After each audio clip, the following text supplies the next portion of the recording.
आज स्वास्थ्य विभाग के बजट पर चर्चा हुई है। आखिर स्वास्थ्य व्यवस्था राज्य में कैसी, आज इसी को लेकर चर्चा करेंगे। हमारे साथ बीजेपी विधायक सत्येंद्र नाथ तिवारी मौजूद हैं। इनसे बातचीत करते हैं कि आपकी तबीयत नासाज भी रहती है, दिल्ली जाते इलाज करवाने, क्या झारखंड में स्वास्थ्य व्यवस्था ठीक नहीं है क्या?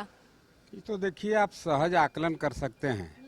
अगर यहाँ की स्वास्थ्य व्यवस्था अगर अच्छी रहती तो मैं इलाज रांची में कराता, रिम्स में कराता।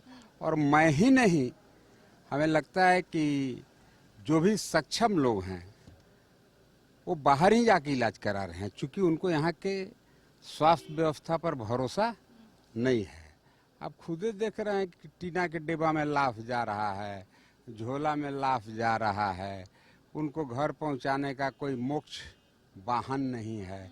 बहुत ही लचर स्वास्थ्य व्यवस्था हम कह सकते हैं। जिस दिन स्वास्थ्य मंत्री अपने अपने पिताजी के, अपने माताजी का झारखंड में इलाज कराने लगेंगे, उस दिन मैं समझूंगा कि झारखंड का स्वास्थ्य व्यवस्था भी पटरी पर आ गया। मंत्री जी तो कह रहे हैं कि राज्य की स्वास्थ्य व्यवस्था बहुत अच्छी है, आप लोग सिर्फ हवा बना रहे हैं।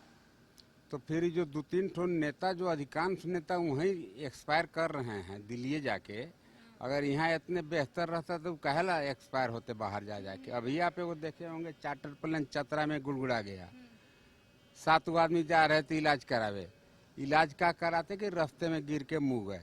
अगर यहाँ का बेहतर स्वास्थ्य व्यवस्था होता तो लोग को चार्टर्ड प्लेन से दिल्ली जाने की आवश्यकता नहीं होती।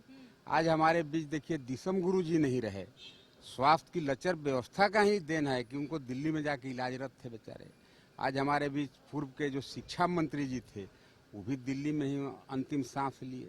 इसलिए हम कह सकते हैं कि झारखंड का स्वास्थ्य व्यवस्था पूरी तरह फेल है। अच्छा, ये वित्त मंत्री ने जो कहा है कि देश में हिंदू खतरे में नहीं है बल्कि हिंदुस्तान खतरे में है, इसको किस रूप में ले रहे हैं आप लोग? वित्त मंत्री जी के किसी बात में हम गंभीरता नहीं देखते हैं। वित्त मंत्री बढ़िया बढ़िया शेरो शायरी उठ के थोड़ा बढ़िया बढ़िया वर्ड बोलने का प्रयास करते हैं।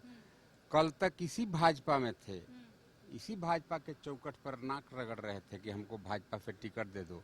भाजपा ने जब इन्हें रिजेक्ट कर दिया तो कांग्रेस सेलेक्ट कर लिया।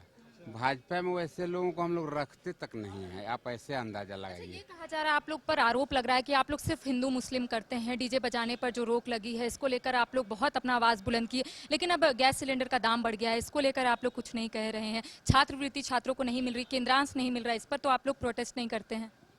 तो आप देखिए, गैस सिलेंडर तो एक्चुअली कांग्रेस का ही मैनिफेस्टो में था। वो देखिए मंत्री जी घूमल चल रही हैं, उनके मैनिफेस्टो में था कि 400 रुपया में गैस सिलेंडर देंगे। मेरा जो मैनिफेस्टो था, हम तो जीत के आए नहीं इसलिए लागू नहीं कर पाए।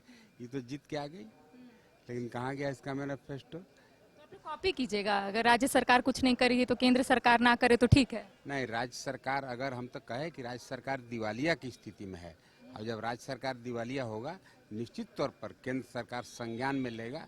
यहाँ पर प्रेसिडेंशियल रूल लगाएगा, राष्ट्रपति शासन लगाने के लिए उपयुक्त समय है, मैं यही कह सकता हूँ। तो देखिए, आज स्वास्थ्य विभाग के बजट पर चर्चा हुई है और ऐसे में आपने सुना कि बीजेपी के जो विधायक है सत्येंद्र नाथ तिवारी, इनका स्पष्ट तौर पर यही कहना है कि इससे आप अनुमान लगा सकते हैं कि झारखंड के जितने भी दिग्गज नेता है वो बाहर जाकर अपनी इलाज करवाते हैं। अगर झारखंड में स्वास्थ्य व्यवस्था अच्छी रहती तो तमाम जो नेता है वो झारखंड में ही अपना इलाज करवाते, ना कि दिल्ली जाते। जब झारखंड के नेता जो है झारखंड में ही इलाज करवाएंगे तभी पता चलेगा कि झारखंड में स्वास्थ्य व्यवस्था अच्छी है। सहयोगी दिनेश के साथ करिश्मा सिन्हा, न्यूज़ 22 रांची।